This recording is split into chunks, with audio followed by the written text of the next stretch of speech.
Arithmetic part reasoning part రెండు కలిసి ఉండేటటువంటి అర్థమెటికల్ రీజనింగ్ అనే చాప్టర్ని డిస్కస్ చేస్తున్నాం. ఒక పరీక్షలో ప్రతి కరెక్ట్ ఆన్సర్కి 4 మార్కులు వస్తాయి. అట్లాగనే ప్రతి నెగటివ్ ఆన్సర్కి 1 మార్క్ మైనస్ అవుతుంది.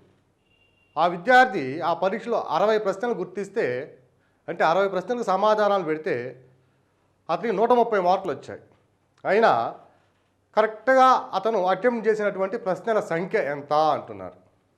ఓకే, సరైన సమాధానాలని ఎక్స్ అనుకుందాం. సరి అయిన సమాధానాలు ఈజ్ ఈక్వల్ టు ఎక్స్ అనుకుంటే అప్పుడు తప్పుగా గుర్తించిన సమాధానాలు లేదా ప్రశ్నలు, తప్పుగా గుర్తించిన ప్రశ్నలు అంటే రాంగ్ ఆన్సర్స్ ఎన్ని పెట్టాడు అనుకుంటే ఎన్ని అవుతాయంటే, మొత్తం ప్రశ్నలు 60, కరెక్ట్ సమాధానాలు ఎక్స్ అయితే తప్పు సమాధానాలు అంటే రాంగ్ ఆన్సర్స్ ఎన్ని పెడతాడంటే 60 మైనస్ ఎక్స్. ఓకే, ఇప్పుడు కరెక్ట్ క్వశ్చన్కి కరెక్ట్ ఆన్సర్కి 4 మార్కులు వస్తున్నాయి. అంటే కరెక్ట్గా పెట్టిన ఎక్స్ అయితే అతనికి వచ్చే మార్కులు 4x ప్లస్ ప్రతి రాంగ్ ఆన్సర్కి 1 మార్క్ నెగటివ్ అవుతుంది. రాంగ్గా గుర్తించినవి, తప్పుగా గుర్తించినవి 60 మైనస్ ఎక్స్ అయితే ప్రతి 1 మార్క్ కోల్పోతున్నాడు, అంటే -1 అవుతుంది అది. సో కరెక్ట్గా గుర్తించిన ప్రశ్నలు ఎక్స్, దానికి ఒక్కొక్క ప్రశ్నకు మార్కులు 4 అయితే కరెక్ట్గా గుర్తించిన ప్రశ్నలకు వచ్చే మార్కులు వచ్చి 4 ఇంటూ ఎక్స్ ప్లస్ తప్పుగా గుర్తించిన ప్రశ్నలు 60 మైనస్ ఎక్స్ అవుతాయి కాబట్టి వాటి రాంగ్ ఆన్సర్కి 1 మార్కు కోల్పోతున్నారు కాబట్టి 60 మైనస్ ఎక్స్ ఇంటూ -1. ఈ 2 మార్కులు కలిసి ఎన్ని వచ్చాయంటే ఆ విద్యార్థికి 130 మార్కులు వచ్చాయన్నాడు.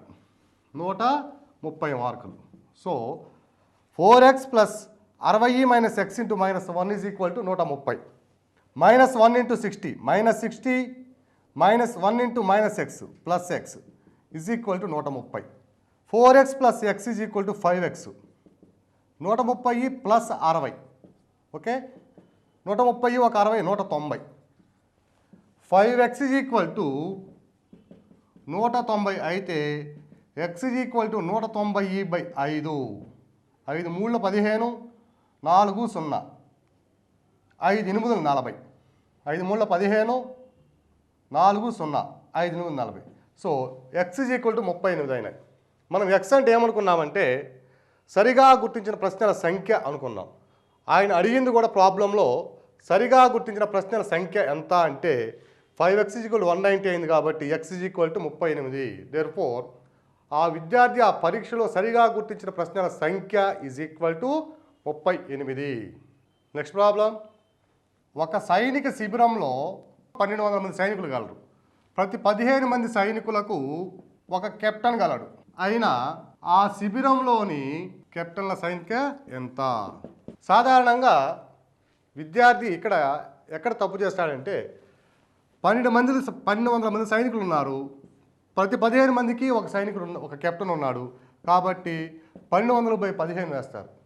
ఓకే, అప్పుడు కెప్టెన్ల సంఖ్య ఎంత అంటే రాంగ్ ఆన్సర్ వస్తుంది ఇక్కడ. కానీ ప్రతి 15 మందికి ఒక సైనికుడు ఉన్నాడంటే గ్రూపుకు వచ్చి 16 మంది అవుతారు. కాబట్టి ఎన్ని గ్రూపులు ఉంటాయో అంతమంది కెప్టెన్లు ఉంటారు. సో ప్రతి గ్రూపులోని సైనికుల సంఖ్య ఈజ్ ఈక్వల్ టు 15 మంది సైనికులు ప్లస్ ఒక కెప్టెన్. అంటే ఒక గ్రూప్కి వచ్చి 16 మంది ఉంటారు. ఎన్ని గ్రూపులు అయితే ఉంటాయో అంతమంది కెప్టెన్లు ఉంటారు. దేర్ఫోర్ గ్రూపుల సంఖ్య ఈజ్ ఈక్వల్ టు 1200 బై మొత్తం శిబిరంలోని సైనికుల సంఖ్య 1200 మంది బై ఒక గ్రూప్లోని సైనికుల సంఖ్య 16. ఓకే, 16 ఒకట్లు 16 6 96, 16 7 112, 16 5. సో మొత్తం గ్రూపుల సంఖ్య 75. ఓకే, 75 గ్రూపులు ఉన్నాయి కాబట్టి కెప్టెన్ల సంఖ్య కూడా 75 ఉంటుంది. దేర్ఫోర్ కెప్టెన్ల సంఖ్య ఈజ్ ఈక్వల్ టు 75. ఓకే, ఒక సైనిక శిబిరంలో 1200 సైనికులు ఉన్నారు. ప్రతి 15 మంది సైనికులకు ఒక కెప్టెన్ ఉన్నాడు. అయితే కెప్టెన్ల సంఖ్య ఎంత అంటే ఎంతమంది ఎన్ని గ్రూపులు అయితే అవుతాయో అంతమంది కెప్టెన్లు ఉంటారు. ఓకే, మామూలుగా ప్రతి అభ్యర్థి ఏం చేస్తాడంటే జనరల్గా 1200/15 వేస్తాడు. కానీ గ్రూప్లో ఉండేది 15 మంది సైనికులతో పాటు ఒక కెప్టెన్ ఉంటాడు కాబట్టి ది రాంగ్ ఆన్సర్ వస్తుంది. 1200/16 వేసుకోవాలి. సో కెప్టెన్ల సంఖ్య is equal to 75. Next problem. 10 మంది వ్యాపారవేత్తలు కలిసిన ఒక సమావేశంలో ప్రతి ఒక్కరూ ఒకరితో ఒకరు కరచాలనం చేసుకున్నారు. అయినా మొత్తం ఎన్ని కరచాలనాలు జరుగును? ఒక బిజినెస్ కాన్ఫరెన్స్లో 10 బిజినెస్ పీపుల్ ఒకరితో ఒకరు షేక్ హ్యాండ్ ఇచ్చుకున్నారు. అప్పుడు మొత్తం ఎన్ని షేక్ హ్యాండ్స్ వస్తాయి అని అంటున్నారు. 10 మంది ఉన్నారనుకోండి, నేను మొదటి వాడిని అయితే నేను మిగతా 9 మందికి షేక్ హ్యాండ్ ఇస్తాను. సో 9 వస్తాయి ఫస్ట్. నెక్స్ట్ నేను అందరు 9 మందికి ఇచ్చేసాను కాబట్టి నా చాప్టర్ అయిపోయింది. నెక్స్ట్ 9వ అభ్యర్థి 8 మందికి షేక్ హ్యాండ్ ఇస్తాడు. సో 8. ఆ 9వ అభ్యర్థి కూడా వెళ్ళిపోయిన తర్వాత 8వ అభ్యర్థి మిగిలిన 7 మందికి షేక్ హ్యాండ్స్ ఇస్తాడు. 7. ఇలా 9 + 8 + 7 + 6 + 5 + 4 + 3 + 2 ప్లస్ చివరి వ్యక్తి ఒక్కరికే షేక్ హ్యాండ్ ఇస్తారు 1. దేర్ఫోర్ ఇది ఎంత అంటే 3, 3, 6, 4, 10, 5, 15, 1, 6, 21, 1, 7, 28, 1, 8, 36, 1, 9, 45. సో మొత్తం కరచాలనాల సంఖ్య ఈజ్ ఈక్వల్ టు 45. దీన్నే షార్ట్ కట్లో ఒక ఫార్ములా ఉన్నది. ఫార్ములా ఏంటంటే n/n-1/2. మొత్తం కరచాలనాల సంఖ్య is equal to n/n-1/2. n అంటే ఎంతమంది వ్యక్తులు ఉన్నారో అది. So 10 × 10 - 1/2 is equal to 10 × 9/2. 2 1లు 2 5లు 9 5లు 45. సమావేశంలో పాల్గొన్న 10 మంది ఒకరితో ఒకరు షేక్ హ్యాండ్ ఇచ్చుకుంటే మొత్తం ఎన్ని కరచాలనాలు వస్తాయంటే 45. ఇక్కడ 10 మంది ఉన్నారు కాబట్టి మనం సింపుల్గా క్యాలిక్యులేట్ చేయగలిగాం. 100 మందో 50 మందో అన్నప్పుడు 50 అంటే 49 + 48 + 47 ఇలా చేసుకోవడం కష్టం కాబట్టి ఈ ఫార్ములాను గుర్తుపెట్టుకోవాలి. షార్ట్ కట్ వచ్చి n/n-1/2 is equal to 10 × 10 - 1/2 is equal to 45. So ఆ సమావేశంలో మనకు వచ్చే కరచాలనాల సంఖ్య షేక్ హ్యాండ్స్ నంబర్ ఎంత ఉంటుందంటే 45. Next problem. ఒక విద్యార్థి ఒక పరీక్షలో తప్పుగా గుర్తించిన ప్రశ్నల సంఖ్య సరిగా గుర్తించిన ప్రశ్నల సంఖ్యకు రెట్టింపు. ఆ విద్యార్థి మొత్తం 84 ప్రశ్నలను ఆన్సర్ చేయగా సరిగా గుర్తించిన ప్రశ్నల సంఖ్య ఎంత? విద్యార్థి ఏం చేశాడంటే పరీక్షలో మొత్తం 84 ప్రశ్నలు గుర్తించాడు. తప్పుగా గుర్తించిన ప్రశ్నల సంఖ్య వచ్చి సరిగా గుర్తించిన ప్రశ్నల సంఖ్యకు రెట్టింపు అన్నాడు. అయితే సరిగా ఎన్ని గుర్తించాడు అంటున్నాం. ఓకే, సరిగా గుర్తించిన సంఖ్య అంటే కరెక్ట్ ఆన్సర్స్ సరిగా గుర్తించిన ప్రశ్నల సంఖ్య ఈజ్ ఈక్వల్ టు ఎక్స్ అనుకుంటే తప్పుగా గుర్తించిన ప్రశ్నల సంఖ్య ఏమవుతుందంటే రెట్టింపు అన్నాడు. సరిగా గుర్తించిన ప్రశ్నల సంఖ్యకు రెట్టింపు, అప్పుడు 2x అవుతుంది. మొత్తం ఎన్ని గుర్తించాడు? 84 ప్రశ్నలు ఆన్సర్ చేశాడు. సో మొత్తం అంటే ఎంత? సరి అయినవి ప్లస్ తప్పుగా చేసినవి x + 2x. ఈ రెండు ఇచ్చి ఎంత సమానం అంటే 84 సమానం. సో 84. 3x = 84 అయితే x = 84/3. 3 × 6 3 × 8 24. సో సరిగా గుర్తించిన ప్రశ్నల సంఖ్య is equal to 28. Next problem. ఒక తరగతిలో బాలుర సంఖ్య బాలికల సంఖ్యకు 3 రెట్లు అయినా క్రింది వానిలో ఏ సంఖ్య ఆ తరగతిలోని మొత్తం విద్యార్థులను సూచించదు? Option A 40, 42, 44, 48. బాలుర సంఖ్య వచ్చి బాలికల సంఖ్య 3 రెట్లు అన్నారు. అయితే ఆ క్లాసులో ఉండే విద్యార్థుల సంఖ్య ఇందులో ఏది కాదు అంటాడు. ముందు ఏది అవునో తెలుసుకుందాం, మిగిలిందే కానిది అవుతుంది. బాలికల సంఖ్య x అనుకుంటే బాలుర సంఖ్య ఏమవుతుంది 3x, బాలికల సంఖ్యకు 3 రెట్లు కాబట్టి 3x. మొత్తం విద్యార్థుల సంఖ్య ఎంత అవుతుందంటే 4x అవుతుంది. 4x అయితే x విలువ 10 అయింది అనుకోండి 40 అవుతుంది. 11 అయితే 44, 12 అయితే 48. సో x విలువ ఖచ్చితంగా ఒక సహజ సంఖ్య అయి ఉండాలి. కాబట్టి 40 కానీ 44 కానీ 48 కానీ అవుతుంది. 42 కాదు. So answer is 42. చెక్ చేద్దాం. 42 అయితే 4x = 42 అనుకోండి. x = 42/4. మొత్తం విద్యార్థుల సంఖ్యని ఈ 4 భాగించట్లేదు. అంటే ఇది వచ్చి ఎంత అవుతుందంటే 4 10 40, 10.5. అంటే 10.5 మంది బాలురు లేకపోతే 10.5 మంది బాలికలో ఉండరు. అంటే సగం బాలురు సగం బాలికలో ఉండరు. అంటే వచ్చే x అనేది 4x దీనికి ఈక్వేట్ చేసుకుంటే వచ్చే x అనేది తప్పనిసరిగా ఒక సహజ సంఖ్య అయి ఉండాలి. అప్పుడు మాత్రమే ఇవన్నీ పాసిబుల్ ఆన్సర్స్ అవుతాయి. కానీ మనల్ని అడిగింది ఏది కాదు అన్నాడు కాబట్టి ఆన్సర్ వచ్చి 42. Next problem. ఒక ఆరెంజ్ విలువ 7 రూపాయలు, ఒక అరటి పండు విలువ లేదా వెల 5 రూపాయలు అయినా ఒక వ్యక్తి 38 రూపాయలకు ఆరెంజ్లు మరియు అరటి పండ్లు కొనుగోలు చేసిన అతను కొన్న ఆరెంజ్ల సంఖ్య క్రింది వానిలో ఏది?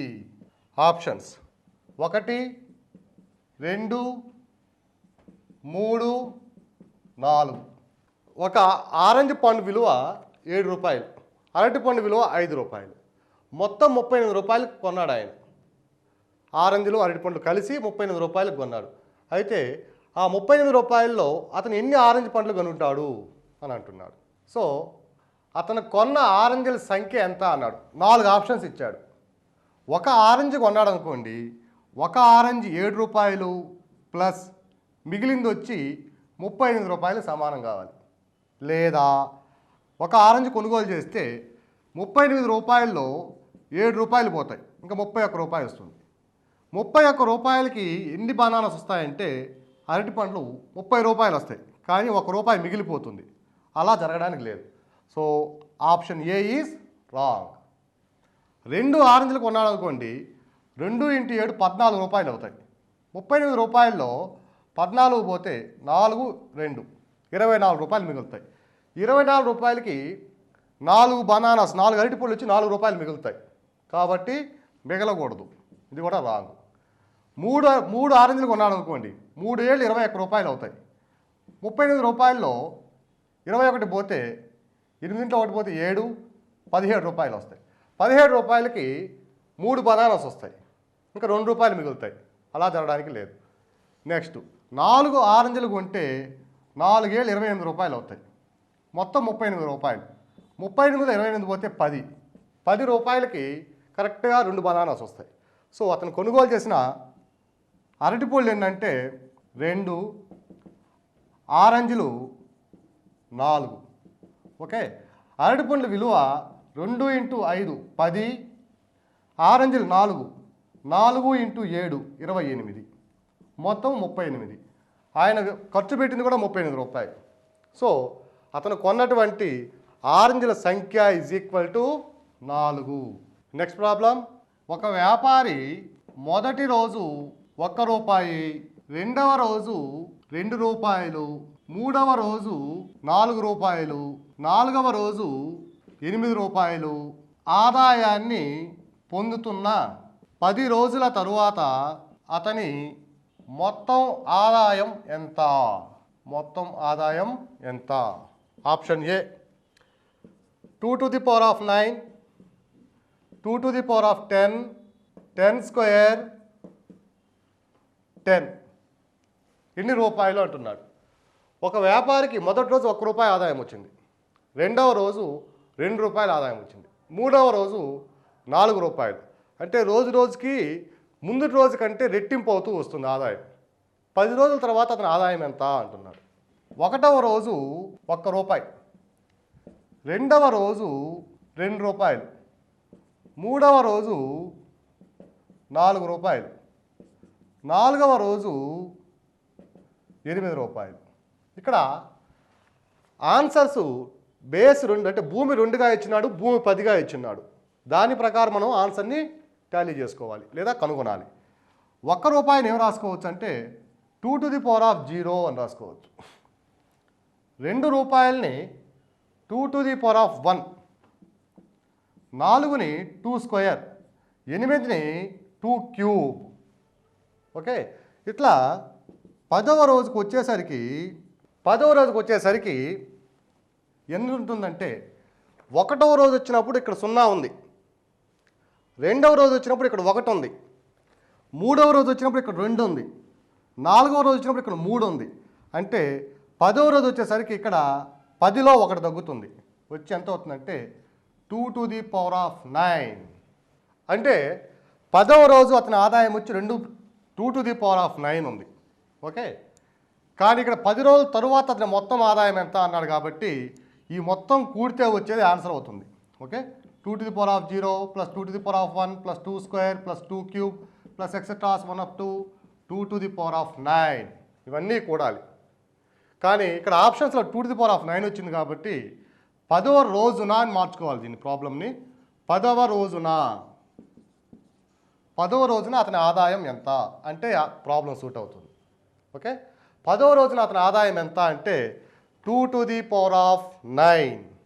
ఇది ఈ ప్రాబ్లం మనం గమనించామంటే 2⁻0, 2⁻1, 2 స్క్వేర్, 2 క్యూబ్, 2⁴ ఈ పదాలను చూస్తే మనకి గుణశ్రేణి గుర్తుకు రావాలి. ఓకే, గుణశ్రేణిలో ప్రతి వరుస 2 పదాల మధ్య నిష్పత్తి స్థిరంగా ఉంటుంది. ఓకే, 2⁻0/2⁻1 లేదా 2² 2⁻1, 2² 2⁻1 వేస్తే 2 × 2/2 = 2, 2³ 2² వేసుకున్నాం అనుకోండి 2.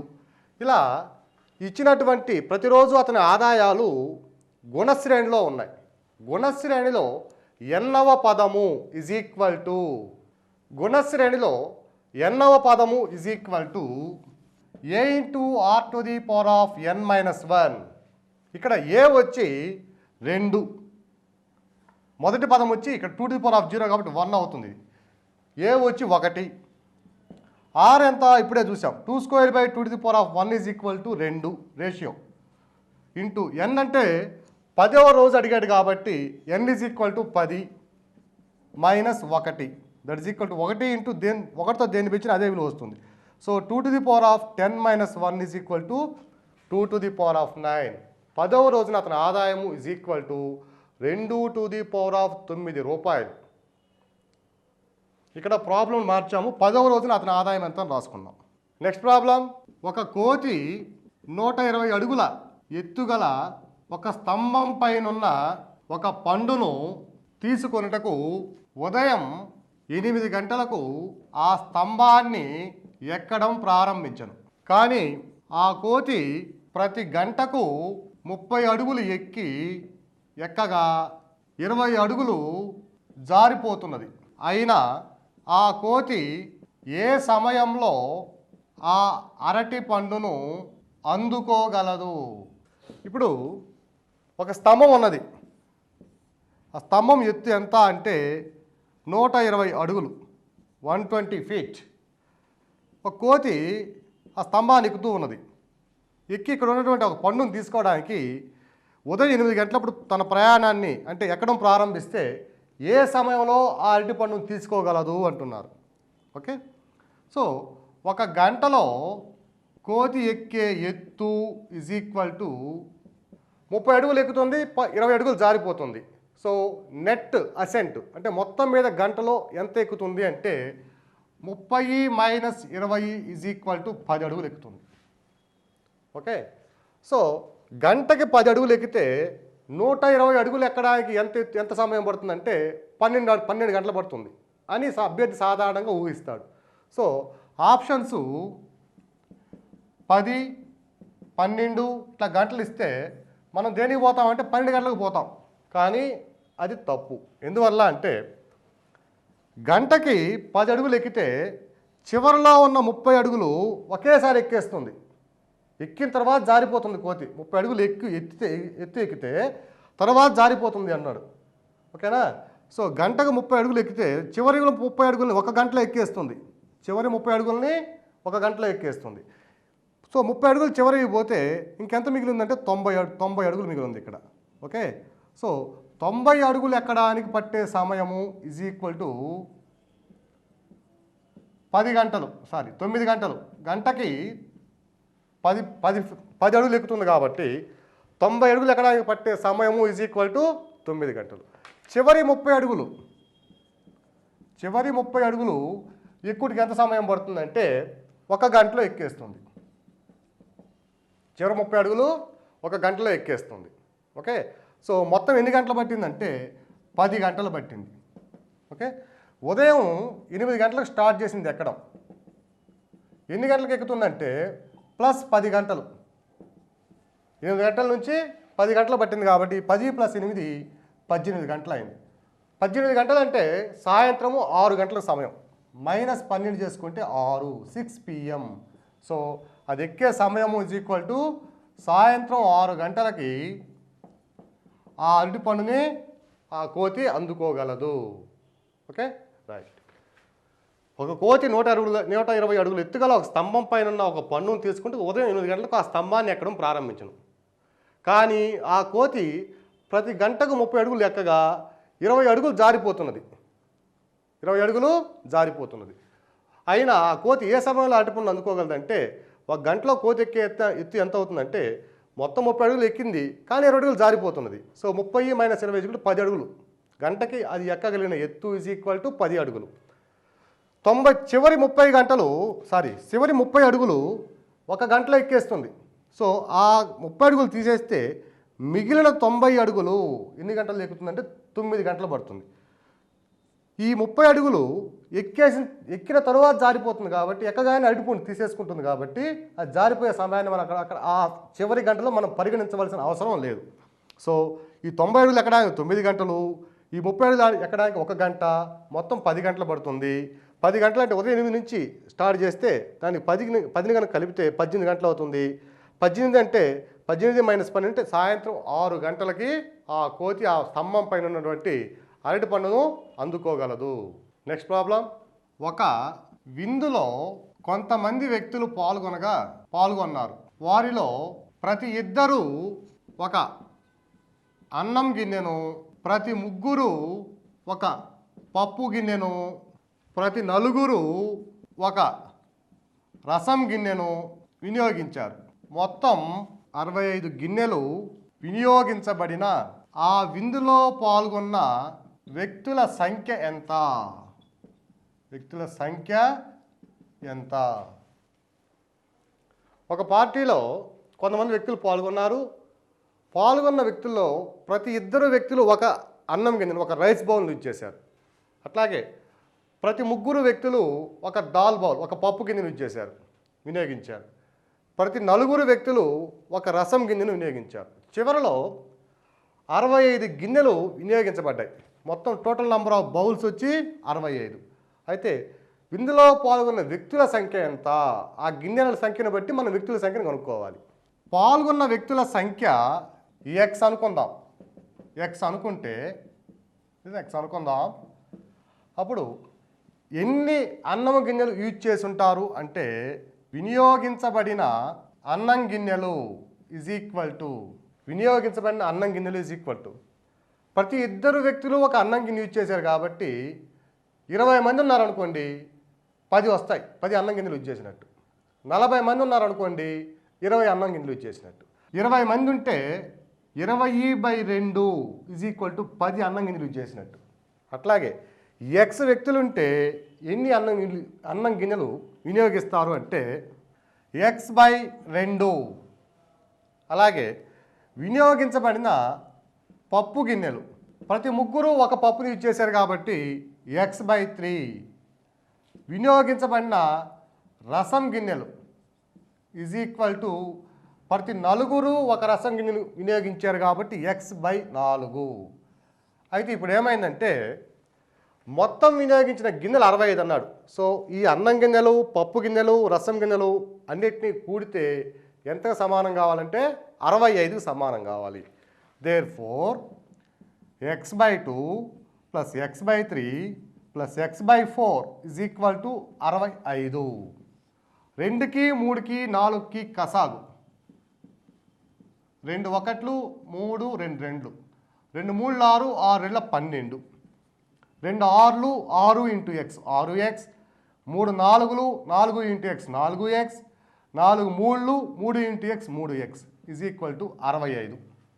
Okay, 6 4 10 1 3 13 x/12 is equal to 65 అయితే x is equal to 65 into 12/13 12/13 13 1లు 13 5లు 12 5లు 60. So X అంటే ఏమనుకున్నాం? విందులో పాల్గొన్న వ్యక్తుల సంఖ్య అనుకున్నాం. కాబట్టి విందులో పాల్గొన్న వ్యక్తుల సంఖ్య ఈజ్ ఈక్వల్ టు 60. ప్రతి ఇద్దరు వ్యక్తులు ప్రతి ఇద్దరు వ్యక్తులు ఒక అన్నం గిన్నె వినియోగించారు కాబట్టి వినియోగించబడిన అన్నం గిన్నెలు ఈజ్ ఈక్వల్ టు x/2. అలాగే యూజ్ చేసినటువంటి పప్పు గిన్నెలు ఈజ్ ఈక్వల్ టు x/3, రసం గిన్నెలు x/4. ఈ 3 గిన్నెలు కలిస్తే 65ని మనకి దత్తాంశాలు ఇవ్వబడింది కాబట్టి ఈ మూడింటి మొత్తం వచ్చి 65కు సమానము. ఆ సమీకరణాన్ని మనం సాధిస్తే x is equal to 60. Therefore విందులో పాల్గొన్న వ్యక్తులు ఈజ్ ఈక్వల్ టు 60 మంది అవుతారు. Next problem. కోటి నుంచి బయలుదేరిన ఒక బస్సులో ప్రయాణిస్తున్న స్త్రీల సంఖ్య పురుషుల సంఖ్యలో సగంగా ఉంది. అశోక్ నగర్లో బస్సు ఆగగా 10 మంది పురుషులు బస్సు దిగగా 5 మంది స్త్రీలు బస్సు ఎక్కారు. ఇప్పుడు పురుషుల సంఖ్య స్త్రీల సంఖ్యకు సమానమైనది అయినా బస్సు కోటిలో బయలుదేరినప్పుడు ఆ బస్సులో ఉన్న ప్రయాణికుల సంఖ్య ఎంత? కోటిలో బస్సు బయలుదేరినప్పుడు ఉన్న ప్రయాణికుల్లో స్త్రీల సంఖ్య ఎలా ఉందంటే పురుషుల సంఖ్యలో సగంగా ఉంది. ఓకే, సో సొల్యూషన్ స్త్రీల సంఖ్య ఈజ్ ఈక్వల్ టు పురుషుల సంఖ్యలో సగం. ఓకే, పురుషుల సంఖ్య 2x అనుకున్నాం అనుకోండి, అప్పుడు స్త్రీల సంఖ్య దాంట్లో సగం కాబట్టి x అవుతుంది. ఓకే, స్త్రీల సంఖ్య పురుషుల సంఖ్యలో సగం కాబట్టి దీన్ని x అనుకుంటే ఇది x/2 వస్తుంది. x/2 వచ్చినప్పుడు మన భిన్నాలు వస్తాయి, సింప్లిఫికేషన్ కొంచెం చికాకు కలిగిస్తుంది. అందువల్ల మనము పురుషుల సంఖ్య ఈజ్ ఈక్వల్ 2x అనుకున్నాము. అప్పుడు స్త్రీల సంఖ్య ఏమవుతుందంటే దాంట్లో సగం అవుతుంది, అంటే x అవుతుంది. ఇప్పుడు ఈ కోటిలో అశోక్ నగర్ రాగానే అశోక్ నగర్లో 10 మంది పురుషులు బస్సు దిగేశారు. ఇప్పుడు పురుషుల సంఖ్య ఏమవుతుంది? పురుషుల సంఖ్య is equal to 2x minus 10. 10 మంది దిగేశారు కాబట్టి 2x మైనస్ 10 అయింది. మరలా స్త్రీలు ఏమయ్యారు? 5 మంది స్త్రీలు ఎక్కారు. పురుషుల సంఖ్య 10 మంది పురుషులు బస్సు దిగగా 5 మంది స్త్రీలు బస్సులు ఎక్కారు. అప్పుడు స్త్రీల సంఖ్య ఏమవుతుందంటే x+5 అవుతుంది. ఇప్పుడు ఏమైంది? పురుషుల సంఖ్య స్త్రీల సంఖ్యకు సమానం అయిపోయింది. అశోక్ నగర్కి వచ్చేసరికి పురుషుల సంఖ్య స్త్రీల సంఖ్యకు సమానమైంది. సో పురుషుల సంఖ్య ఈజ్ ఈక్వల్ టు స్త్రీల సంఖ్య. Therefore x+5 is equal to 2x minus 10. Okay, ఈ 2x అవతల పోతే 2x minus x is equal to 5 + 10. So x is equal to 15. x విలువ ఎంత వచ్చిందంటే 15. అంటే x అంటే ఏమనుకున్నాము? స్త్రీల సంఖ్య. ఇప్పుడు కోటిలో బస్సు బయలుదేరినప్పుడు ఉన్న స్త్రీల సంఖ్య x అనుకున్నాం. సో స్త్రీల సంఖ్య 15. అడిగింది ఏమిటి మనల్ని? కోటిలో బస్సు బయలుదేరినప్పుడు ఆ బస్సులో ఉన్న ప్రయాణికుల సంఖ్య ఎంత అన్నాడు. కాబట్టి ప్రయాణికుల సంఖ్య అంటే స్త్రీల సంఖ్య ప్లస్ పురుషుల సంఖ్య. Therefore x + 2x is equal to 3x ఉన్నారు. x ఎంత వచ్చింది? 15 కాబట్టి 3 15లు 45 మంది ఉన్నారు కోటిలో బస్సు బయలుదేరినప్పుడు. ఆ బస్సులో ఉన్న ప్రయాణికుల సంఖ్య ఎంత అంటే 45. ఓకే, కోటిలో బస్సు బయలుదేరినప్పుడు పురుషుల సంఖ్య 2x అనుకుంటే ఆ బస్సు బయలుదేరినప్పుడు స్త్రీల సంఖ్య దాంట్లో సగం కాబట్టి 2xలో సగం వచ్చి x. అశోక్ నగర్కి వచ్చేసరికి 5 మంది స్త్రీలు బస్సు ఎక్కారు అంటే స్త్రీల సంఖ్య ఏమైంది x+5 అయింది. పురుషుల సంఖ్య ఏమైంది 10 మంది దిగేశారు కాబట్టి 2x - 10 అయింది. ఇప్పుడు కండిషన్ ఏమైంది కోటిలో బయలుదేరిన బస్సు అశోక్ నగర్కి వచ్చేసరికి స్త్రీల సంఖ్య పురుషుల సంఖ్య సమానం అయిపోయింది. దేర్ఫోర్ x+5 = 2x - 10 చేసుకుంటే x = 15 అయింది. మొత్తం ప్రయాణికుల సంఖ్య అడిగాడు కాబట్టి స్త్రీల సంఖ్య x పురుషుల సంఖ్య 2x కూడితే 3x అవుతుంది. x 15 కాబట్టి 3 15లు 45 మంది కోటిలో బస్సు బయలుదేరినప్పుడు ఆ బస్సులో ఉన్న ప్రయాణికుల సంఖ్య = 45. నెక్స్ట్ ప్రాబ్లం, ఒక కాలనీలో 20% మంది 2 కార్లు కలిగి ఉన్నారు. మిగిలిన వారిలో 40% మంది 3 కార్లు కలిగి ఉన్నారు. మిగిలిన వారు 1 కారును మాత్రమే కలిగి ఉన్నారు. అయినా క్రింది వానిలో ఏది సత్యము? ఆప్షన్ ఏ, కేవలం 20% మంది మాత్రమే 3 కార్లు కలిగి ఉన్నారు. ఆప్షన్ బి, 48% మంది కేవలం 1 కారును కలిగి ఉన్నారు. ఆప్షన్ సి, మొత్తంలో 60% మంది కనీసం 2 కార్లు కలిగి ఉన్నారు. ఆప్షన్ డి, 80% మంది కనీసం 1 కారును కలిగి ఉన్నారు. ఒక కాలనీలో 20% మంది 2 కార్లు కలిగి ఉన్నారు అన్నాడు. మిగిలిన వారిలో 40% మంది 3 కార్లు, మిగిలిన వారు 1 కారు కలిగి ఉన్నారు అన్నాడు. ఇప్పుడు కాలనీలో ఉన్నటువంటి మొత్తం జనాభా 100 అనుకుందాం. ఓకే, కాలనీ వాసుల సంఖ్య = 100 అనుకుందాం. ఓకే, అప్పుడు ఫస్ట్ స్టేట్మెంట్ ఏంది? 20% మంది 2 కార్లు కలిగి ఉన్నారు. సో 2 కార్లు కలిగి ఉన్న వాళ్ళు ఎంతమంది? కలిగిన వారు 20% అంటే 100లో 20% అంటే 20 అవుతుంది. ఓకే, మిగిలింది ఎంత? 80 మంది ఉన్నారు. నెక్స్ట్ కండిషన్, నెక్స్ట్ స్టేట్మెంట్ ఏమిటంటే మిగిలిన వారిలో 40% మంది 3 కార్లు కలిగి ఉన్నారు. మిగిలిన వారిలో అంటే 80 మందిలో 40% మంది 3 కార్లు కలిగి ఉన్నారు. సో 3 కార్లు కలిగిన వారు = 80లో 40% అంటే 80 × 40/100 32 మంది.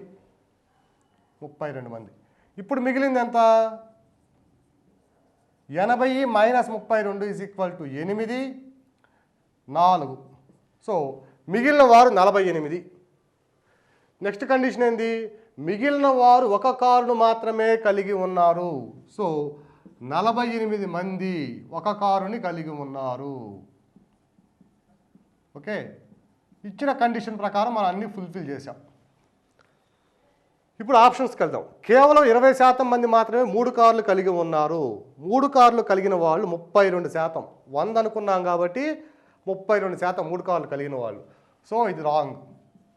నెక్స్ట్ 48% మంది కేవలం 1 కారును కలిగి ఉన్నారు. మిగిలిన వారు 48. 100లో 48 అంటే 48% ఇది. సో 48% మంది 1 కారును కలిగి ఉన్నారు. Condition is right. మొత్తంలో 60% మంది కనీసం 2 కార్లు కలిగి ఉన్నారు. 2 కార్లు కలిగిన వాళ్ళు 20 మందే. అది చెప్పాడు. 20 మంది 2 కార్లు కలిగి ఉన్నారు అన్నాడు. సో 60% మంది కనీసం 2 కార్లు కలిగి ఉన్నారు అనేది రాంగ్. 80% మంది కనీసం 1 కారును కలిగి ఉన్నారు. ఓకే, 1 కారును కలిగిన వాళ్ళు 48% మనకు వచ్చేసింది కాబట్టి ఇది కూడా రాంగ్. సో క్రింది వాళ్ళలో ఏది సత్యం అంటే 48% మంది కేవలం 1 కారును కలిగి ఉన్నారనేది కరెక్ట్ ఆప్షన్. ఓకే, ఒక కాలనీలో ఉన్న ప్రజల సంఖ్య లేదా ఒక కాలనీ వాసుల సంఖ్య = 100 అనుకుంటే 20% మంది 2 కార్లు కలిగి ఉన్నారు. 100లో 20% అంటే 20. సో మిగిలిన వాళ్ళు ఎంతమంది? 80 మంది. మిగిలిన వారిలో, ఇది చాలా ఇంపార్టెంట్ కండిషన్, దీన్ని కనుక మర్చిపోతే మనకి ప్రాబ్లం రాదు. మిగిలిన వారిలో 40% మంది, మిగిలిన వారిలో 80 మంది. సో ఆ మిగిలిన వారిలో 40% మంది 3 కార్లు కలిగి ఉంటే 3 కార్లు కలిగిన వారు = 80 × 40% కాబట్టి 40/100 32 మంది అవుతారు. సో 2 కార్లు కలిగిన వాళ్ళు 20 మంది, 3 కార్లు కలిగిన వాళ్ళు 32 మంది, ఇంకా మిగిలింది ఎంతమంది? 100 మందిలో 48 మంది మిగిలి ఉన్నారు. 100 - 20 - 32 లేదా 80 - 32 48 మంది ఉన్నారు. సో 48 మంది మిగిలిన వారు ఉన్నారు. నెక్స్ట్ కండిషన్ ఏంటంటే మిగిలిన వారు ఒక కారును మాత్రమే కలిగి ఉన్నారు. మిగిలిన వారు ఎంతమంది? 48 మంది. సో 48 మంది ఒక కారును కలిగి ఉన్నారు కాబట్టి option B is correct. B అనేది సత్యము. Next problem.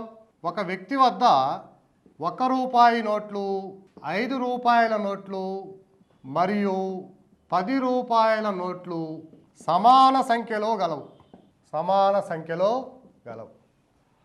అతని వద్ద ఉన్న మొత్తం నోట్ల విలువ 480 రూపాయలు అయినా అతని వద్ద ఉన్న నోట్ల మొత్తం సంఖ్య ఎంత? అతని వద్దనున్న నోట్ల సంఖ్య ఎంత? ఒక వ్యక్తి దగ్గర రూపాయి నోట్లు ఉన్నాయి, 5 రూపాయల నోట్లు ఉన్నాయి, 10 రూపాయల నోట్లు ఉన్నాయి. ప్రతి డినామినేషన్ యొక్క నంబర్ ఆఫ్ నోట్స్ సమానంగా ఉన్నాయి. అంటే 1 రూపాయి నోట్లు ఎన్ని ఉన్నాయో 5 రూపాయల నోట్లు అన్నీ ఉన్నాయి, 10 రూపాయల నోట్లు అన్నీ ఉన్నాయి. ఓకే, 1 రూపాయి నోట్ల సంఖ్య ఈజ్ ఈక్వల్ టు ఎక్స్ అనుకుంటే ఎక్స్ 5 రూపాయలు ఉన్నాయి, ఎక్స్ సంఖ్య కలిగిన 10 రూపాయల నోట్లు ఉన్నాయి. మొత్తం వచ్చి ఎంత అవుతుందంటే సమానంగా ఉన్నాయి కాబట్టి మొత్తం నోట్ల సంఖ్య is equal to 3x. X రూపాయి నోట్లు, ఎక్స్ 5 రూపాయల నోట్లు, ఎక్స్ 10 రూపాయల నోట్లు. సో మొత్తం నోట్ల సంఖ్య ఈజ్ ఈక్వల్ టు 3x అవుతుంది. మొత్తం నోట్ల విలువ 480 రూపాయలు అన్నాడు. 1 రూపాయి నోట్ల విలువ ఎంత అంటే ఎక్స్ నోట్లు ఉన్నాయి, ఒక్కొక్క దాని విలువ 1 రూపాయి కాబట్టి ఎక్స్ ఇంటూ 1 ఎక్స్ రూపాయలు. ఓకే, 5 రూపాయల నోట్ల విలువ, 5 రూపాయల నోట్ల విలువ, ఎక్స్ నోట్లు ఉన్నాయి, ఒక్కొక్క దాని విలువ 5 రూపాయలు కాబట్టి ఎక్స్ ఇంటూ 5 5 ఎక్స్ రూపాయలు. 10 రూపాయల నోట్ల విలువ, 10 రూపాయల నోట్లు కూడా ఎక్స్ ఉన్నాయి కానీ దాని విలువ 10 రూపాయలు కాబట్టి ఎక్స్ ఇంటూ 10 10 ఎక్స్ రూపాయలు అవుతుంది. ఓకే, ఈ నోట్ల మొత్తం విలువ, నోట్ల మొత్తం విలువ is equal to 10x 5x 15x 1x 16x ఉన్నాయి. మొత్తం విలువ వచ్చి 16x. ఇక్కడ మొత్తం నోట్ల విలువ ఎంత అన్నాడు? 480 రూపాయలు అన్నాడు. Therefore 16x is equal to 480 రూపాయలు అయితే ఎక్స్ ఈజ్ ఈక్వల్ టు 480/16. 16 ఒకటిలో 16 30 అంటే 1 రూపాయి నోట్లు 30 ఉన్నాయి. ఎక్స్ అంటే ఏమనుకున్నాము?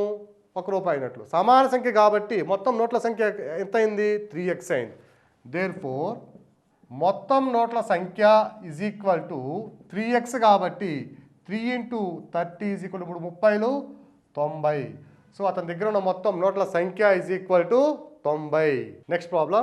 ఒక వ్యక్తి వద్ద ఉన్న 20 పైసలు మరియు 25 పైసల నాణేల సంఖ్య 324 మరియు వాటి మొత్తం విలువ 71 రూపాయలు అయినా 25 పైసల నాణేల సంఖ్య ఎంత? 25 పైసల నాణేల సంఖ్య ఎంత? ఒక వ్యక్తి వద్ద 20 పైసల నాణేలు ఉన్నాయి, 25 పైసల నాణేలు ఉన్నాయి. వాటి మొత్తం సంఖ్య ఎంతంటే 20 పైసల నాణేల సంఖ్య ప్లస్ 25 పైసల నాణేల సంఖ్య వచ్చి 324 నాణేలు ఉన్నాయి. సో 20 పైసల నాణేల సంఖ్య ఈజ్ ఈక్వల్ టు ఎక్స్ అనుకుంటే 25 పైసల నాణేల సంఖ్య ఈజ్ ఈక్వల్ టు మొత్తం 324 కాబట్టి 324 మైనస్ ఎక్స్ అవుతాయి. ఓకే, 20 పైసల నాణేల సంఖ్య ఎక్స్ అనుకుంటే మొత్తం 324 నాణేలు కాబట్టి 25 పైసల నాణేల సంఖ్య is equal to 324 minus X. అంటే ఎక్స్ పోతే మిగిలినవే 25 పైసల నాణేలు. ఇప్పుడు వాటి మొత్తం విలువ ఎంత అన్నాడంటే 71 రూపాయి అన్నాడు. ఓకే, వాటి మొత్తం విలువ ఈజ్ ఈక్వల్ టు వాటి మొత్తం విలువ 20 పైసలు అంటే ఇది రూపాయల్లో ఉంది, ఇది పైసల్లో ఉంది కాబట్టి దీన్ని కూడా రూపాయల్లో మార్చుకోవాలి. 0.20 రూపాయలు అంటే 20 పైసలు అంటే 20 పైసలు ఈజ్ ఈక్వల్ టు 20 రూపాయికి 100 పైసలు కాబట్టి 20/100 దట్ ఈజ్ ఈక్వల్ టు 0.20. 0.2 అవుతుంది. ఓకే, అది 0.2 ఇంటూ మొత్తం 20 పైసల నాణ్యాల సంఖ్య ఎంత, ఎక్స్, వాటి విలువ వచ్చి 0.2 ఇంటూ ఎక్స్ ప్లస్ 25 పైసల నాణ్యాలంటే 25 పైసలు వచ్చి 25/100 సమానం. ఓకే, దీన్ని కూడా 0.2/100 వేద్దాం, 20/100 వేద్దాం, 20/100 ఎక్స్ ప్లస్ 25 పైసలు వచ్చి 25/100, ఒక రూపాయిలో 4వ భాగం అంటే 25/100 రూపాయి అవుతుంది. ఇది వచ్చి 324 మైనస్ ఎక్స్ ఉన్నాయి. వీటి మొత్తం విలువ ఎంత అన్నాడంటే 71 రూపాయి అన్నాడు. మనం ఏం చేయదు, 20 పైసలని రూపాయల్లో మార్చుకున్నాం, 25 పైసలు రూపాయల్లో మార్చుకున్నాం. 20 పైసలు రూపాయల్లో మార్చాలంటే 20/100, 25 పైసలు రూపాయల్లో మార్చాలంటే 25/100. ఇన్ని నాణ్యాలు ఉన్నాయి, ఎక్స్ నాణ్యాలు ఉన్నాయి, దాని విలువ వచ్చి 20/100 రూపాయలు. 25 పైసల నాణ్యాలు 324 మైనస్ ఎక్స్ ఉన్నాయి, వాటి విలువ వచ్చి ఒక్కొక్క దాని విలువ 25/100. సో వీటి మొత్తం విలువ వచ్చి 71 రూపాయి.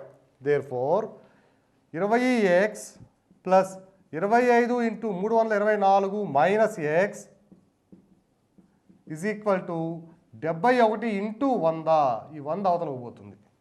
ఓకే, హారాలు సమానం కాబట్టి హారం 100 వస్తుంది, అవతలకు పోతే పెంచుతుంది. 71 ఇంటూ 100.